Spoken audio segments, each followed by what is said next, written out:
I think accidentally dialing a wrong number is probably the most random way for two human beings to get connected, even if it's just for a few seconds. I mean, think about it. There's you, and then there's this other person who you don't know, and because you dialed a number that was just one digit off, the two of you are now speaking to each other. Granted, those conversations are usually pretty short. It's probably not the most effective way to meet new people and make new friends. But one time, a young man named Henry saw his phone buzz with a text message. The message he saw there was clearly not meant for him. It was from a woman named Kasey, who he didn't even know. Today, you'll hear what happened after that life-changing text. Kasey told this story years ago here on the podcast. In today's flashback episode, you'll hear our original conversation and then an update from Kasey on what's happened since then. And it's a lot. Real people in unreal situations. There is a girl hanging by her broken leg from the telephone wire. And I called 911 and I said, I found a baby. I turned around. I see a gun pointed at me close enough I could touch it. She would hold our heads underwater all the time. He levels the gun, pulls the trigger, and I go down. Her eyes were full of tears. She didn't want to leave us. My hair catches on fire. I swear to God, this image is burned in my head for the rest of my life. I'm Scott Johnson, and this is What Was That Like?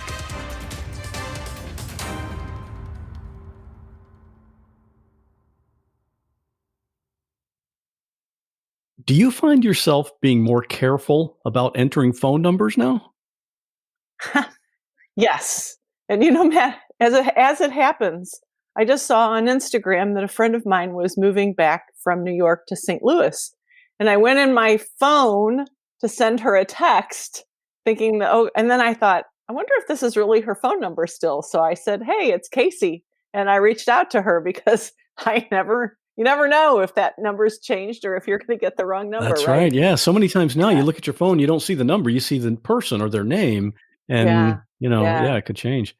Well, let's get a little background how this whole thing happened. I'm so excited to hear this story because it's so great.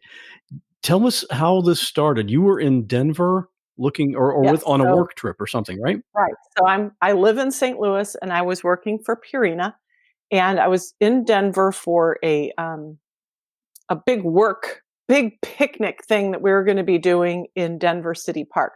I went early so that I could hang out with my girlfriend who lives in the suburbs. And the plan was that I was going to meet a coworker at noon at our hotel in downtown Denver. So my friend is driving me from the suburbs to the city, and I texted the woman that I was supposed to be meeting, and I got a text back from her that said I'm still in St. Louis.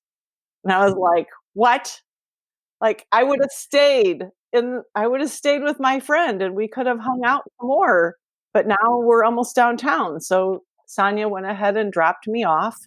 So I went in my room, I checked in, and then I just started reaching out to anybody else that I knew who was supposed to be there.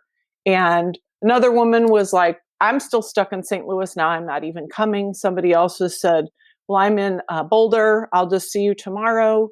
And I was just getting more and more frustrated. And I think that was a really big key to this whole thing, because if I had just been very calm, it would have just been like, hello and goodbye. Well, I finally thought of one person that maybe we had gone to a couple concerts together a long time ago. And I thought, well, I think I still have his phone number in my phone, so I'll reach out to him. And I did. But just because I wasn't sure if I had it right, I said, hey, it's Kasey. And I was supposed to meet Maria at the hotel. So I went into that little scenario. I was supposed to meet Maria at the hotel at noon, and she's still in St. Louis. And I was wondering if you'd like to hang out. And I got a text back that said, I'm sorry, you've got the wrong number. But if I wasn't headed on my way to work, I would hang out with you. So this, mind you, this is a St. Louis number. Okay. So I'm in Denver, but I'm texting a St. Louis number. And I'm a very expressive person, and I was horrified, embarrassed. So I write back and I was like, oh my God, I was afraid this was going to happen. I'm in Denver on a work trip and I'm trying to find some colleagues. So I get this response back that says, oh, interesting. I'm going to be driving through that area next week as I'm going on a solo walkabout in the Southwest. And I thought, well, isn't that interesting? This person is like sharing something with me. And he was in St. Louis, but he was also going to be in Denver. Louis. No, yeah, driving in a week, because he was going to be going on this solo walkabout. And I thought that was an interesting thing for someone to do, A, and then B, to let me know that he was doing it, I thought was pretty cool. But still, at that moment, I said, well, it was nice to meet you. And I don't know if I even said, like, have fun on your trip. I think it was so hot there. I said, stay cool. Hung up. I got a cab to take me to find the Purina event. It was the setup day. Well, Denver City Park is sort of like the size of Forest Park. And this cab driver and I drove through all of it. We went every road and we couldn't find anything. And I'm anticipating seeing big Purina or big Pro Plan banners, and all these people couldn't find any of it. So the meter is racked up now to $35. And I said, you know what? Let's just go back to the hotel. Well, I'm such a connector, and I had not been able to connect with anyone. So my level of frustration is very high now. And the only person on the face of the earth I've been able to connect with is this stranger. So I wrote him back and I said, well, $35 later, I still can't find any of my Purina people. And I still don't have anybody to hang out with. As it happens, I went back to the hotel, and then I started seeing all kinds of Purina people. And we were walking on our way to dinner a few hours later, and I got a text back from this person that said, you know, what you put your energy on is what comes back to you. Do you know anything about The Secret or the Law of Attraction? And that's something that I have like lived by and read everything about. And I just was like, how is this person on the other end of that phone reaching out to me with something that's so valuable to me? And I just was like, yes, absolutely. It's like how I live my whole life. Can you summarize kind of what that means? Yes. The law of attraction, for those that don't know about it. Yeah. So it's like Wayne Dyer has a book called The Power of Intention.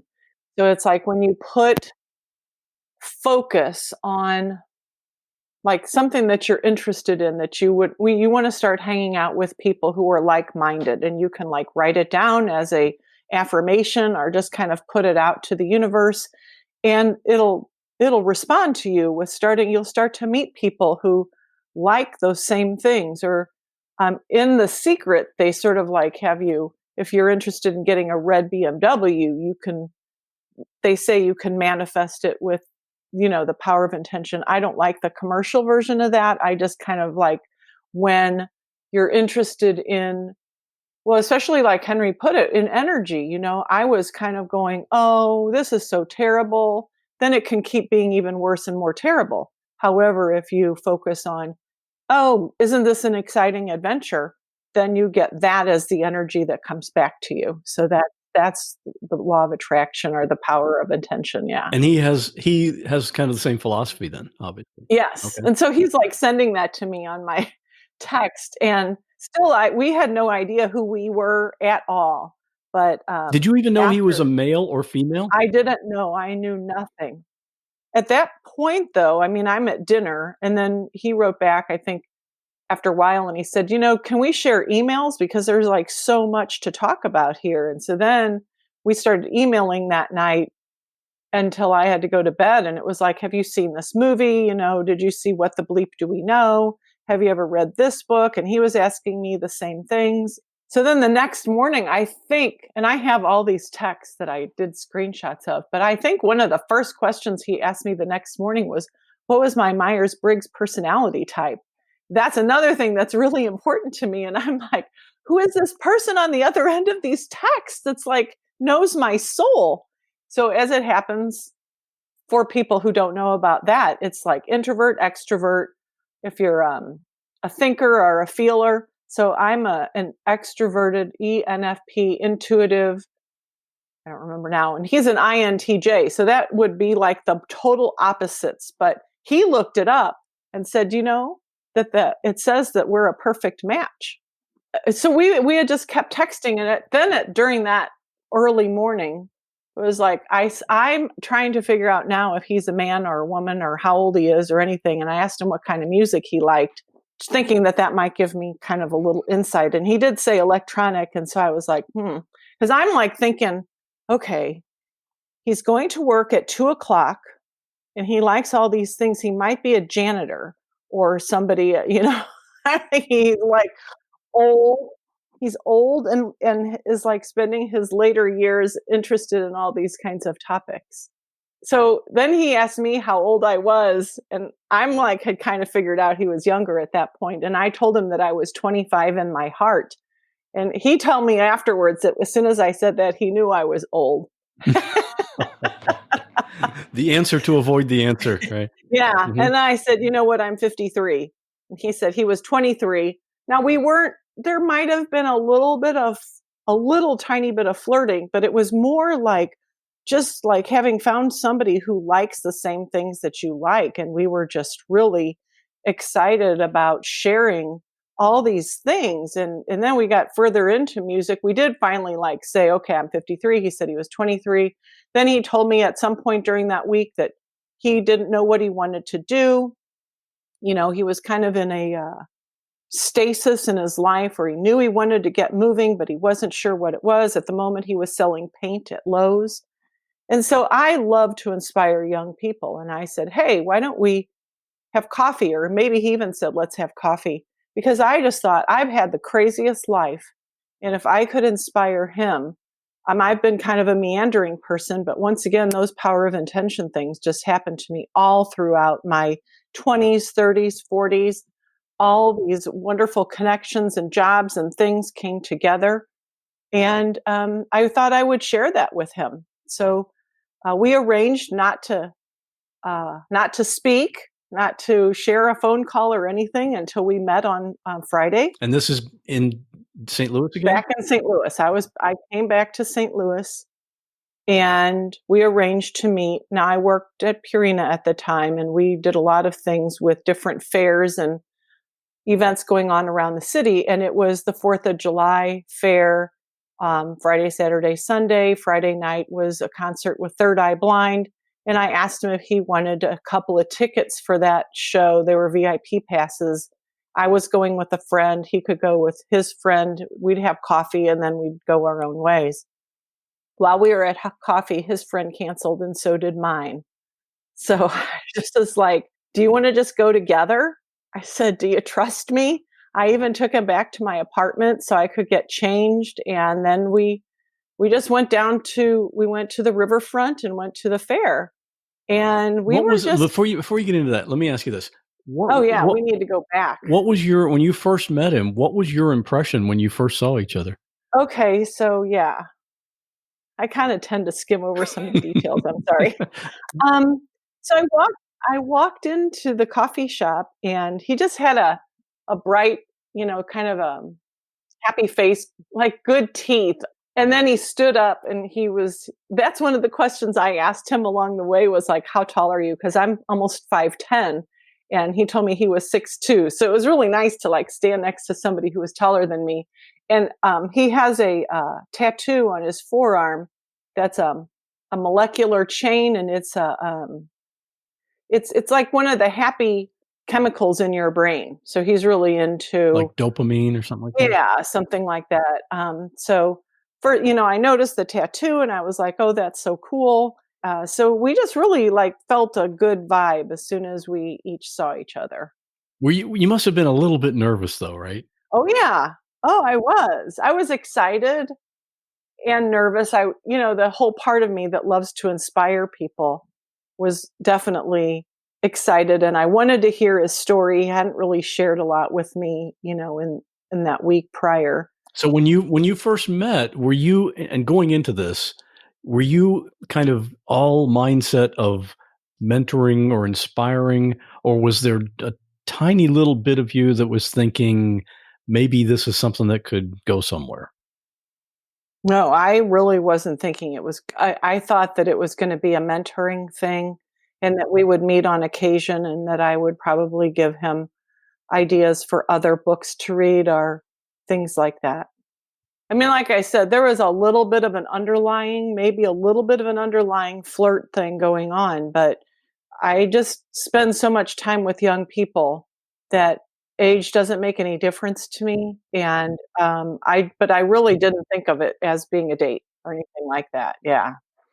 And another thing that was kind of fun is that I met some of my friends there, and right from the beginning, nobody batted an eye that I was like hanging out with this younger guy. And Henry looked like he was about 17 at the time. So that was, another thing that I guess when I was thinking about it, just didn't feel like it was going to be any kind of a relationship or anything.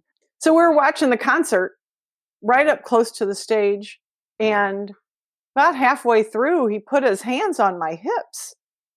And so he was standing behind you. Yeah. And I was just like, oh, well, this just sort of took another turn. And, I think if it was another 53-year-old woman, she might have turned around and said like, hey, bucko, I'm old enough to be your mother.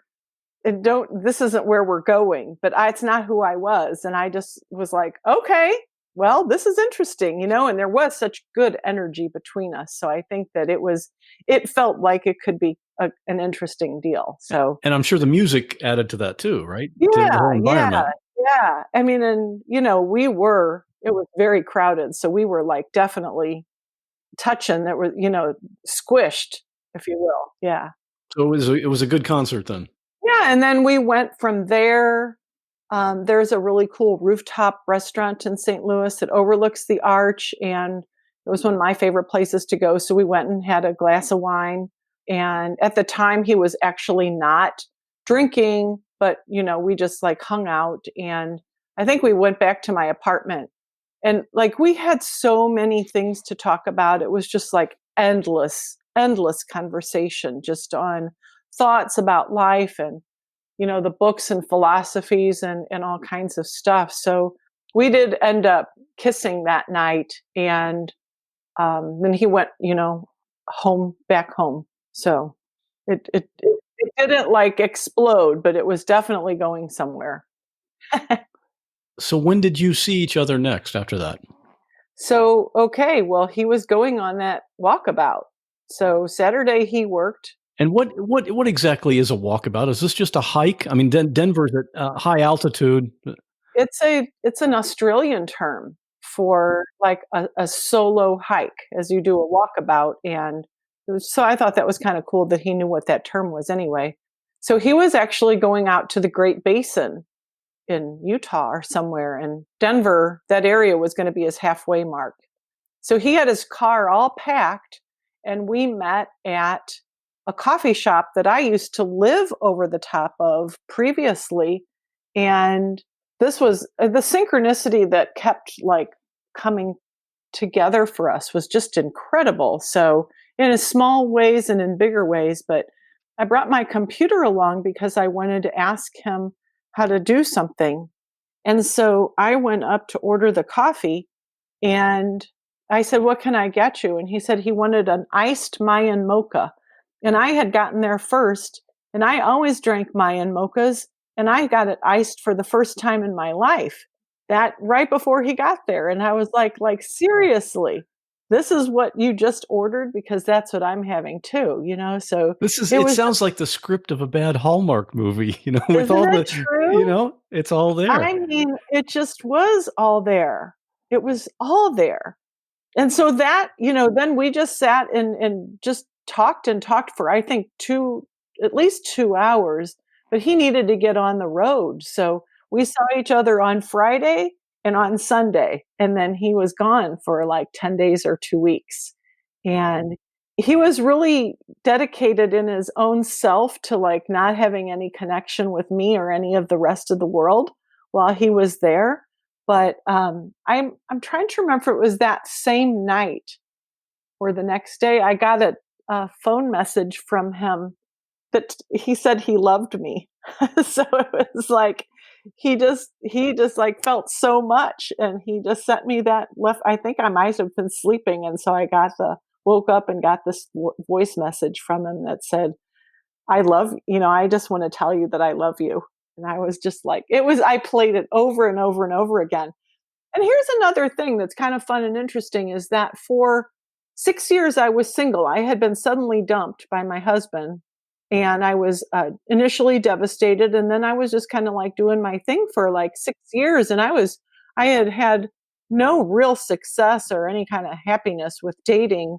And I'm a really enthusiastic, excited person about life. And Henry was the first person that I didn't feel like I had to hold myself back with. So I think it was just like fun to be super excited, because other guys, you have to be like cagey and not be excited and in the dating world. So we were both just super excited. We did talk one night, and I remember like a whole movie went through before we ended the conversation. I think he was like at a hotel or something on that travel. And then we didn't really have much contact with each other after that, until like way towards I didn't know where he was. I didn't know when he was coming back. And I left him a text message that I wished that he was coming back on this one day, because I had an extra ticket for this amphitheater where my favorite tribute band, well, it's his now too, was doing a Pink Floyd concert. And my plus one, actually it was Jamie, I think, who connected us together, couldn't go. And I was once again like without a person to go to a concert with. And he loves Pink Floyd. And I was like, God, I wish you were here. Well, it turned out he was just a couple hours away. And so as soon as he got home, he got cleaned up and headed to me. And then we went to that concert together. So it was, it was just like bing, bang, boom. It happened like so fast. That is fast. Yeah. So how quickly did it progress from there? It was just like presto, I think. The hard part for me was knowing that when we were like in my apartment, especially like and I'm only saying that because it was just the two of us in a room having these really deep and amazing conversations. And then if you walk out the door and you go to the coffee shop or the grocery store, and then people think that he's my son. And I was really, that was a big test for me. And I looked at these things as the test from the universe and not something to run away from. And so instead of me saying, oh, I can't do this, I was like, oh, I have to grow into this. So it took me a while, I would say 3 or 4 months, before I really just started feeling comfortable going out with him and not feeling like totally self-conscious. I felt like maybe a woman would feel who at 53 was, had figured out that she was gay and was going to be, coming out to the world with the fact that she's gay. And that's the only thing that I could liken it to, because I was just like, okay, this is a really huge thing for me to be feeling right now. So you saw it as a challenge. I just saw it as a challenge. I did. And right away, I brought him to see my dad.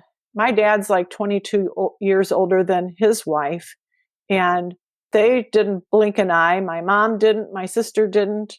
My brother and his wife and kids. Nobody said anything. We both felt like over time that none of my friends or his friends or family, nobody ever to our faces said anything like, you guys shouldn't be together. We were just embraced right from the beginning. So that was like our opening, Yeah, well, it kind of makes sense. If your dad or your family's already accustomed to a relationship with a big age difference, and yours is not that much bigger than his.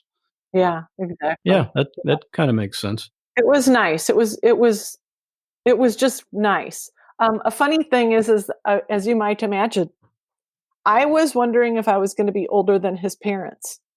Think about that, right? They could be 40 something. So how did that work out? Or what? Well, as it turns out, they waited for quite a long time before they had him, and they are so they're like 5 and 7 years older than me.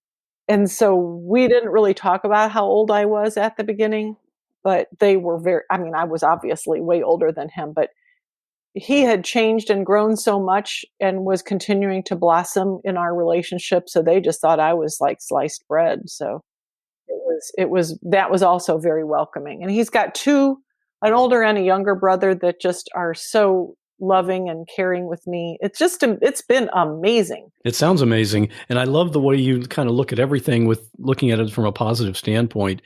Has the age difference caused any issues at all? No. We have more issues because of that personality difference. He's like meticulous and ordered, and I'm all over the place. And I always say that it's like having a border collie living with me that wants to herd me into like kind of the way that he wants life to go. And I'm like, I know, I don't need your help or advice. I've like been doing okay on my own for all this time. So that's the challenge for him then, is to avoid having to try to do that all the time, right? Yeah, he's just not quite there yet, though, I don't think. I always tease him and say, when you're 50, you're going to get all this stuff. I've heard I think in an interview or two that I saw you on, you've referred to Henry as an old soul. Oh, yeah. Can you elaborate on that a little bit? I can. It's interesting because sometimes the way he speaks is almost like from a really long time ago era. He'll use an interesting word or something. Well, he really is a genius. He's so smart, and he's very introspective, and he reads voraciously, usually from the internet, but still he's just constantly reading, and he learns about everything. And he's taught me so much about finer things of music and art, movies, where I'm like, I don't even know what the words are to the song, but I love singing along to it. I like how the music sounds. And so we're that different, but he's so old, and I'm totally a young soul. So it's like with his wisdom and centeredness and just knowledge and things. Sometimes it feels overbearing, but for the most part, it's just like I don't even feel any age now. I don't feel any age. It's like we meet exactly in the middle. Yeah, it sounds like spiritually and emotionally, you're kind of at the same age, sort of. Yes. Yeah, absolutely. We do go to a relationship coach because we can fight about like the dumbest stuff, and we can feel like we want to quit. But he helped us to see that we're actually so deeply, soulfully connected that the little fights are just something to work through. Like Henry went to Burning Man a couple years ago, and we had some really intense conversations that we just grew so much from. And, like our marriage counselor is like, I've had people get divorces because the husband wanted to go to Burning Man. And I was like, hey, go, have all the experiences. And because I'm so confident in who I am and like who we are together. Mm-hmm. From the time you first met, or from the time of that text message till you got married, how much time? That was 3 years, I think. Yeah, he proposed at 2 years, and then at 3 years we got married. That seems reasonable. Yeah, I mean, but we were so together from the beginning that it just didn't even seem like we always knew that we were together till we got in a fight, and then it was like I could care less if I ever see you again. I want people to know that we're so real, because it does sound like a Hallmark movie, but it's not. It's hard work. It's fights. It's challenges. It's frustrating, but we're both like in it, and we just keep pushing and growing. So but it can get grimy, Well, everything we've talked about so far is an amazing story in itself. But there's a whole other new chapter to this, isn't there? Yeah. which is just, I find just so incredible. Tell us about your history with your kidney issues. Okay. So, yeah, when I was in my late 20s, I found out that I had a kidney disease.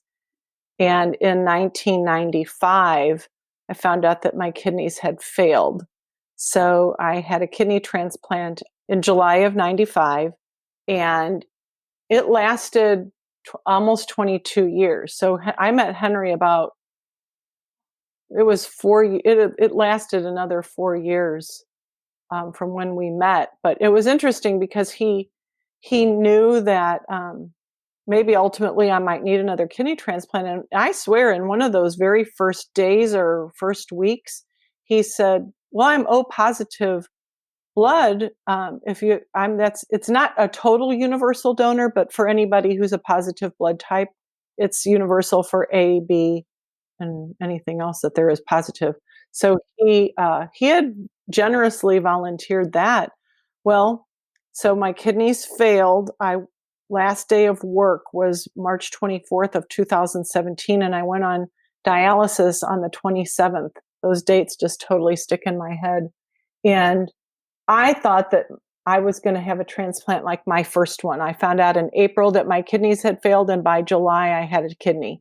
No, I had challenge after challenge after challenge.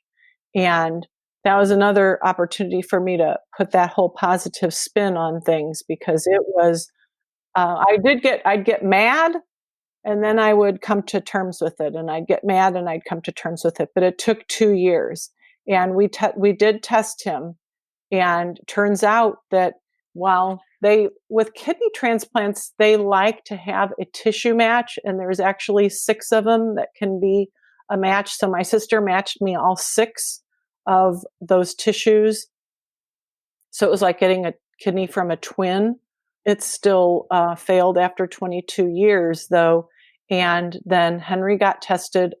And oh, wait a minute. Your sister was the first donor? Yeah, my sister okay. was the first donor. Okay. Yeah. And she couldn't give you her other one. No, I know. Yeah. And my brother didn't match me at all. So Henry ended up almost being a better match than my brother. This is what I find so incredible about this. I did an episode early about a local man here who donated. He donated a kidney to a stranger, and in talking about that and the statistics, people die waiting for kidneys, and just because you just can't find a match, there's not enough volunteers to donate. So for Henry to be what you've called a perfect immunological match just seems like the odds are astronomical. I know, and I didn't even know that until that newspaper article came out, because I just, I'd kind of like thought, well, if he doesn't match me at all, is it okay? And if it's just a blood match, and is it going to last 7 years or 12? And then I was like kind of discouraged, because I thought, gosh, I would never want to go through this again. At 72, I'll be viable, but older, and I don't really want to deal with dialysis at that point. But the transplant team is so certain that I'll be, without. So the immunological match means that I could have developed antibodies in my body that would try to fight off this new intruder. And my antibodies are not going, anything I have is not going to interfere with his kidney. So it should last. If I take my medicine and do everything right, it should last. I hope it lasts as long as I need it to, till 25 or 30 years or something, How long had you been married before he gave you his kidney? It's so hard to figure these. I don't know. I don't really pay that attention. I guess you need to write out the whole years. timeline here, right? I do. Yeah. For me being a date person, I guess it was like 3.5 years from wedding so the transplant. I think that this summer it'll be 4 years that we've been married. So you've had the transplant recently then? 6 weeks. It was 6 weeks. Yeah. When this comes out, it'll be 8 weeks. And since he had surgery just like you did to give his kidney, you've sort of been recovering together. How's that gone? It's been amazing. It was the best growing experience you could ever imagine. Now, it's just a miracle, too, how our pain was localized to kind of just like our abdomens. That's where, for the listeners out there, you put a new kidney into your abdomen. They're encased, our kidneys are encased in our skeletal system, so they're safe in there, right? So we don't want to you can't get it back in there. It's like way too difficult. So I actually have 4 kidneys right now. My old ones have atrophied. They're the size of walnuts. My one from my sister is in my abdomen. It's just easy to get to a blood supply into your bladder. So it just goes right in there, and then that's it. And then they've got nerve blockers now that they could just put right on our incisions. So when we came home, we have a really steep set of stairs in our house. Up and down the stairs we both were. It was like the pain was just localized to the incisions, and we had no other issues. So we couldn't drive, though, but everybody's like, well, how did you do? And did you have people to take care of you? But we were like, fine. It was bizarre. He was home after 3 days and I was home after 4. Have you found, like, even in your recovery after having surgeries like this, that you are kind of synchronized in that? Well, it was really interesting because it couldn't have worked the same if he had given a kidney, or if he had had an operation and I didn't, or if I'd had an operation and he didn't, because we were just so, like, we'd have progressing days, and then all of a sudden both of us would have one day where we couldn't hardly move, and we were both in so much pain. And it was like so synced. The first 3 weeks were incredible because we were just like having the same thing. And then of course you get down to like, well, did you poop today? And, because we both were really constipated after the surgery. And it was just really kind of crazy how we were able to just have that same synchronicity. I kind of keep thinking about like when a poor turtle is on its back and trying to get up, because that was one thing that we each had really bad difficulty with, was trying to sit up from any kind of laying down when you have that much abdominal pain. So it's just incredible, all of the factors in this story. I mean, to go from texting a wrong number to getting a kidney from that guy, and him being your husband. It's beyond comprehension. It's so funny because we've lived it the last almost 7 years, but when you kind of, go be a drone and look down at it, it is like, seriously, that's how we met, and this is what's happened. Yeah, but gives you quite a story. When you live it every single day, then you don't always think about like the insanity of it. Is there any part of it that I haven't asked you about that you want to talk about? Just knowing how much he loves me by doing this, although we're both really practical people. It's just so humbling. And I've had some challenges with my health just in the last few weeks because I had a bad reaction to one of my anti-rejection drugs, and he had to take me to the emergency room twice. And all the doctors kept thinking it was my heart or my lungs, and I kept saying it's one of the drugs. I know it is because I'm really sensitive to medicines. And he's been just like right there with me through these things. When I just was waiting all night for a test, I finally told him to go home, but his dedication to me it's so humbling. A lot of news stories, when they talk about this, about your story, they include the phrase, they were not really supposed to meet. But it sounds like you might disagree with that. Yeah. And the other really neat thing is that he does not answer wrong numbers. He doesn't answer wrong number phone numbers if he doesn't have it in his phone, and he doesn't respond to texts, but he did. So he knows exactly where he was driving on one of the local freeways, and he knows what bridge he was going underneath when he got my text from me, and he wrote back. He only had to do it that one time. Yeah, I know. There's so many times that I'll just say thank you for responding to my text, because it changed the course of everything. Speaking of changing the course, you are about to embark on a new career. You want to tell us about that a little bit? Thank you. I think my passion, I remember when I was in my 20s going to a daytimer class. Now, Henry had to ask me what a daytimer was. So I remember those, sure. yes, I know, but maybe some of the younger people might not. And it's a calendaring system. But the people who taught those programs back in the 80s were dynamic. And I was like, I want to do that. I had been coordinating fashion shows and presenting fashion shows for many years back in the 80s and halfway through the 90s. And so I loved being in front of a big crowd of people. And I've just had the most amazing life. There's just been so many miracles that have just happened to me. And I really want to share them so that I can inspire people, to be their own advocate if they're having challenges with their medicines or with their health, or if they want to inspire young people to take risks and find their new career, So as a matter of fact, that is something that we didn't really get into, but way at the beginning, Henry had bought a Mac, and then he was working on teaching himself how to code. And I was encouraging him to do informational interviews, and he got an informational interview at a small digital agency, and they said, we'll take you on for 3 months and we won't pay you, but you can learn as much about coding as you can. And at the same time, he had moved in with me because he was still living with his parents and his world was so small. And I was like, I got to open your world up, so come and once again, do you trust me? Come with me.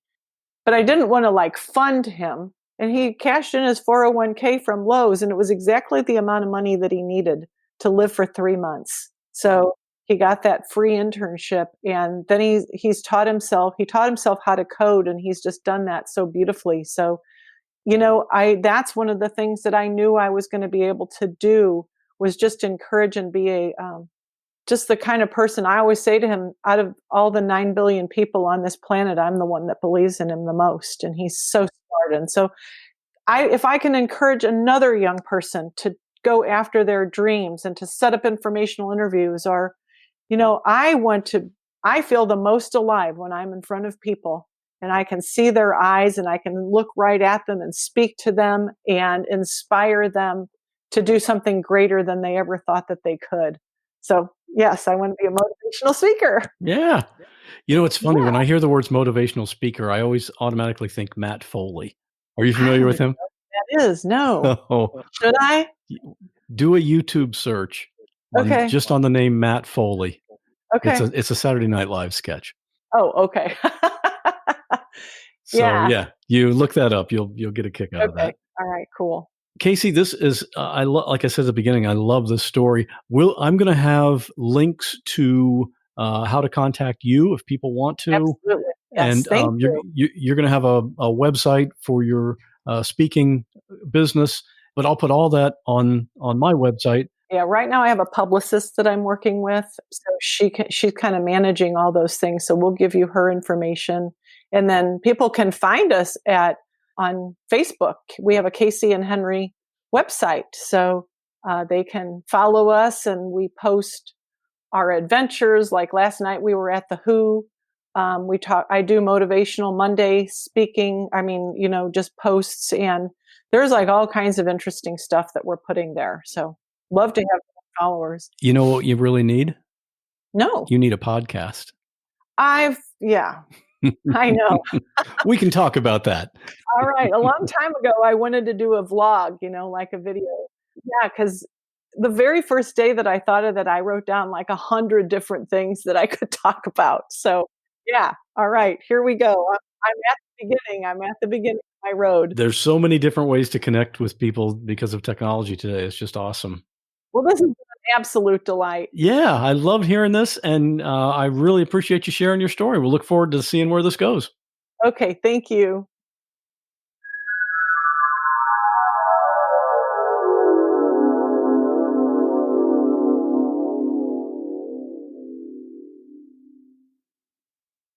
Kasey, it's so good to see you again. Scott, I was so excited when you reached out and gave me a chance to reappear on your show. How long have you guys been together now? It'll be 12 years in 3 days. That's amazing. Yeah. That is so awesome. Well, let's talk about what's happened since we last spoke. I understand you have moved into the house that you lived in as a child. That's true. Yeah. How did that happen? Well, unfortunately, my mom had to die for that to happen. And we had kind of thought about approaching the family with it, but we thought she'd live till she was 112 or something. And she died at 90. And we were getting ready to sell the house. And all of a sudden, Henry and I thought, well, maybe we should buy it. And we bought out my brother and sister. And it's 3 acres, on the west suburbs of St. Louis. And it's so unique because it's completely surrounded by woods. Oh, that sounds great. Yeah. We were just in Las Vegas, but surrounded by 1 million people on hot sidewalks. And I came home to all these woods and I was feeding my deer and turkeys. And I thought, this is where I'm supposed to be. That is home. Yeah. And what's Henry doing for work now? Well, Henry works for Hay House Publishing. He does the apps for the online listening, and he does the mobile work for them, and which is very exciting that he gets to work for a company that means so much to him and us, because Louise Hay was such a pioneer in personal growth, and so he's been doing that. But on the side, he's been working on a fireplace app. He was first to market when Apple opened up Apple TV apps, and his winter fireplace app was #1 until recently. He rewrote the entire thing. He looked at the Disney app and Netflix. He wanted it to be so great, and it is. It's amazing, Scott. It's amazing. How can people get that, or what devices? You said it's on Apple TV, or can they get it on any TV? No, just Apple TV. It's in the Apple TV App Store. And then also, on your iPhone, if you want to look at your fireplace on an iPhone or on your iPad, but you can also AirPlay those to your TV. Okay. And he's going to do beach bonfires this summer. He's got all seasons. People really love Halloween because you've got smoking jack-o'-lanterns. Okay. Yeah. We'll have a link to that. And now what I really want to ask is this. You guys have, your age difference is 30 years and you're still together. Although I know you've gone through some rocky times from time to time. How do you stay together after 12 years? Well, I think that we both know, like there's a little saying that I keep that says, when I realize that relationships are here to make me conscious instead of happy, ... And that's my thing, is we both are recognizing that fights between us are signs for us that we need to grow a bit more. And even though we can just get into some doozies, we just keep coming back together and moving forward. And so we've been really successful with that. Mm-hmm. Yeah. Obviously you figured it out. Yeah. Yeah. I'll give you a good example. He used to always go close a door on me in the middle of a fight. And I would try to break the door down until we had like this conversation once. And he told me as a teenager, his parents took his door off the hinges. And he is an introvert and he loves his privacy. And when he gets overwhelmed, like in a fight, he needs quiet time. He never was able to express that. I was operating from being like 4 years old and feeling abandoned. So he was on one side of the door as a teenager, and I was on the other side of the door as a 4-year-old. Each of us in our own complete worlds. In other words, we were both like doing what we did. And when we figured that out, now it's rare for me to ever mind that he's behind a door. And then he doesn't have me like on the other side trying to break it down, which kind of would feel like the parents, barging in. So right. I like to dig deeper and understand what's really behind something. And so that's why when we have our even sometimes knockdown dragouts, I will understand what's behind it. Figuring that out kind of saves on door repair costs as well, right? You're right. Yeah. You just did something that I am pretty fascinated with. You went to Las Vegas to that sphere, the big globe thing. I got to get out there sometime. What did you see and what was it like? Oh, this is the best, isn't it? For what was that like? Yeah. I'm not sure I have words. And you can see me and I'm closing my eyes to be able to say it was, in a way, we felt life changed. In a way, we will never be able to see a concert again without remembering what that was like. And so we had seats in 300 the first night, 100 the second, and 200 the third. We'd go back to the 300s because the screen is all the way over your head and it comes down behind the stage and all the way peripherally. Henry says it's kind of like virtual reality for an entire group of people. And so they lift off into space. You can see the nebulas. Sometimes it's water. Sometimes it looks like a cartoon. The best thing for us is that we got to hear all of our favorite songs, which was just unbelievable. Yeah, and these are original members from the Grateful Dead. There are 2 original members, and then John Mayer, who we just found out was instrumental in bringing it together. And then he was the one who was instrumental in doing all the creative for the visuals. And then he had to learn every song, every Jerry Garcia, every note and every word. And he did that right away. You know, he's an absolute genius. And I hated him for a long time because I thought he was just like not my thing. But now I love him because he's part of Dead and Company. You still do coaching work. You're kind of taking a break from that now, but you do coaching work and you've got a website and everything. Let's hear about that. Well, like I talked to you about the fighting, I am just really interested in, and I've had a really tragic divorce. I've gone through 2 kidney transplants. I even had a little cancer scare over the fall last year. And that's why I'm actually taking a break to really work on my emotional and physical health. But I want women who are 50 and over who've had, like, women get really entrenched in roles of a mom or a wife or their job. And all that can get taken away as soon as a divorce happens or they retire early or they have a health diagnosis. And it really shakes everything up because we get so enmeshed in a role.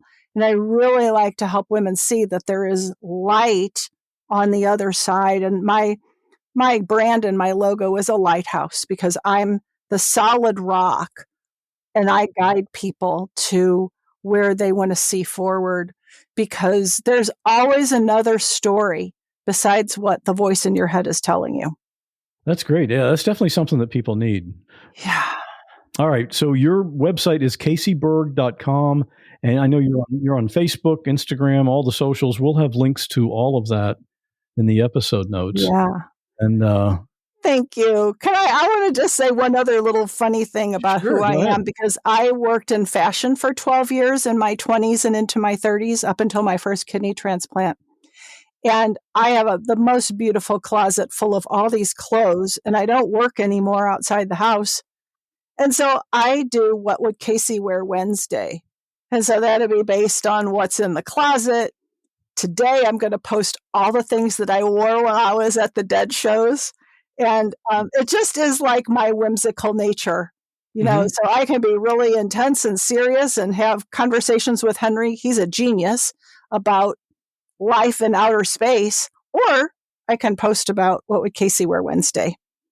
You have quite a range. I do. I have so much fun being me, I got to tell you. That is very clear that you are enjoying life. Yes, it is. So yeah, happily tell people in the midst of all the and I've been through some crazy tragedies myself, and I keep finding all this light inside and joy. And I love to, my license plate says, inspire you. You can see a current picture of Kasey and Henry, and you can also get a full transcript of this episode at whatwasthatlike.com/183. You know, sometimes when I'm telling someone about the podcast and I describe a lot of the episodes, they involve plane crashes and mass shootings and animal attacks, a lot of really sad stuff. But I want people to know that we do happy episodes sometimes too. And usually the example of a happy story that I use is Kasey's story about the wrong number. And I love getting voicemails. Hey, Scott. Just wanted to do a quick message. I sent you a voice note. I don't know, probably a week or two back. I don't know. time kind of blends together for me as a truck driver out here doing the local FedEx stuff. Before I know it, it's already my days off again, and I'm like, woohoo, cool, awesome, But I was just, just listening to your podcast, and apparently I realized it went back to episode 1. I was like, oh crap. I realized I got to your most recent episode. So I was like, well crap, now I get to do the whole hurry up and wait and get to look forward to all your current episodes versus like when I was only halfway through. And that's part of why I didn't message you or send you the emails or whatever, like way back when I was about halfway through, because I thought, since I wasn't going to be catching up on the current episodes, I was trying to catch all, try to binge listen, pretty much catch up. So I was really worried about sending you an email or a voice note or something, and, on the off chance that you would mention it or something on your podcast, and I wouldn't know for however many weeks until I caught up.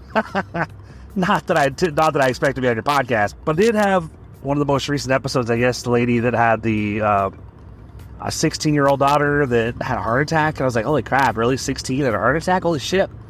And then, she managed to get a heart. And then when she had her own son, was married or whatever, her heart was failing again and had like other organs that were failing. And, I thought, crap, she probably died, didn't she? So I was really happy to hear that she had a triple transplant, and that I was like, well, thank God for that, so. But just wanted to send you another clip. I'm all caught up, and I look forward to all your upcoming episodes. Appreciate you. Your podcast is awesome. Keep on doing what you're doing. I especially am enjoying the Tuesday questions with Meredith. It's pretty awesome stuff. That's pretty awesome. Just hearing the difference between you and Meredith, it's like so much of a pleasure to listen to. Like, because it made me laugh. But anyway, keep doing what you're doing, and look forward to tuning in. And that's how easy it is to call in and leave a voicemail. You can call in your comments on the podcast voicemail line 24/7. Just call 727-386-9468. Pretty good chance you'll hear your voice right here on the podcast. Unless you want to talk about politics or something. We don't do that here. Otherwise, I'll probably play it. Even if you say something like, Scott, you suck, and your podcast is terrible, and Breaking Bad and The Bear and The Office are all crappy TV shows with bad acting and no creativity. Because everyone has an opinion. So give me a call. Let me know what you have to say. 727-386-9468 anytime, and that line is never answered by a human. And if you want to talk about this episode or any episode with about 7,000 other listeners, you need to get over to the Facebook group. We talk about all kinds of stuff over there, not just the podcast. Every Tuesday, we have a new question in the group that you can answer if you want to. In fact, this past Tuesday, the question in the group was, what's the most disgusting thing you've found in someone else's home? Does that question bring something to mind? Come on over and tell us about it so we can all be disgusted together. That's at whatwasthatlike.com/Facebook. Graphics for this episode were created by Bob Bretz. Full episode transcription was created by James Lai. Time for the listener story. If you have a story that's interesting and you can tell it in about 5 to 10 minutes, record it on your phone and email it to me, scott@whatwasthatlike.com. This week's listener story is about an unexpected thing at a carnival. Stay safe, and I'll be back next week with a Tuesday question episode and a brand new episode on Friday. Back in 2018, my husband and I had 3 kids, a 7-year-old, an 8-year-old, and a 3-year-old. And we were always looking to do fun, cheap things with the family. So we found my husband had started a new job, and they were hosting an event for just the families of the company. And it was at a carnival. We drove out there like an hour away from our home, and we took all the kids on all the roller coaster rides and We were just having a great time. And then my husband said, hey, I'm going to take the older two to go on a ride. And why don't you go with the little guy on a little kiddie ride?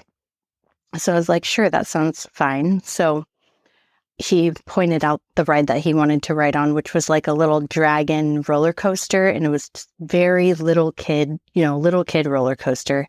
I'm not sure if adults were allowed on it, but for some reason I was like, okay, you want to ride on this one? You want to go by yourself? And he's like, yeah.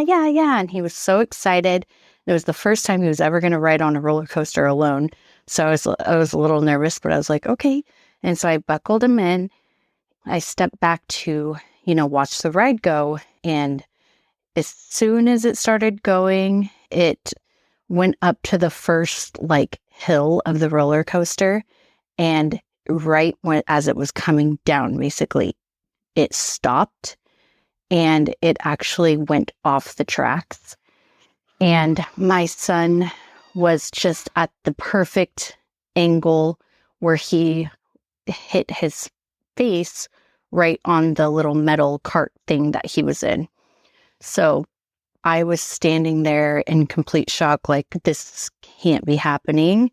And my little 3-year-old son was, screaming and bleeding, and it was so terrifying. And then all of a sudden I see my husband run from the other side of the carnival.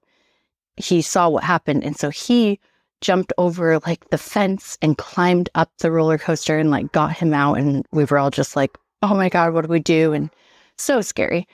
We rushed him to the local emergency room right there, and he ended up having to have 5 stitches in his head, and it was just so scary and so traumatic for all of us. He was like, I never want to go on a ride again, and we are just never going to do a carnival again. And it's nothing against amusement parks that don't move. It's just those little carnivals that are just built by random, people. I just really don't trust them anymore. We will never be doing that again as a family. But we did end up suing the people that put together the rides, and we settled out of court, and my son got $18,000 in a trust fund for his college. So it's not all bad, but it was very, very scary. And I don't think that we will ever do another carnival type event again. I will say that a few years later, we ended up having another baby, and my youngest son was born with a cleft lip. And so it's kind of sweet because after he had his surgery to repair his cleft lip, and then our older son has a scar on his right eye from the roller coaster. So it's they both have cute little scars on the right side of their face that were not planned, and we would never wish either of those things to happen. But it's just kind of sweet that it tied it all together in kind of a positive way.